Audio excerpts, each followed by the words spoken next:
এখনকার শিল্পীদের যে একটা সমস্যা হচ্ছে যে পাবলিক পারফরমেন্সের সুযোগ কম হয়ে গেছে, মানুষ আসছে না অনুষ্ঠানে। আহ, এরকম যে পরিস্থিতিটা হলো, এটা কেন হলো বলে আপনার মনে হয়? দেখুন, আপনাকে একটা কথা বলি। আগে শ্যামল মিত্র পুজোর গান করতো, সুপারহিট। ছবির গান করতো, সুপারহিট। হেমন্ত দা যত ছবি করেছে, নিজে গেয়েছে, সব গান সুপারহিট। এখনকার শিল্পীদের সমস্যা হচ্ছে তাদের নিজেদের গান বলতে একটা গান।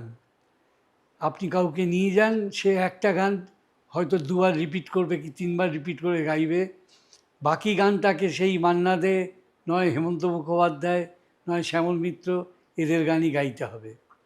সেই জন্যে এখনকার শিল্পীদের সেই সুযোগটা নেই, এবং বাংলা ছবির গান এখন চলে না বলতেই আমি মনে করি। সেরকম সঙ্গীত পরিচালকও নেই। নচিকেতা ঘোষ, সুধীন দাশগুপ্ত, যারা সব ভালো ভালো ছবি করেছেন এবং সব ছবির গানই সুপারহিট হয়েছে।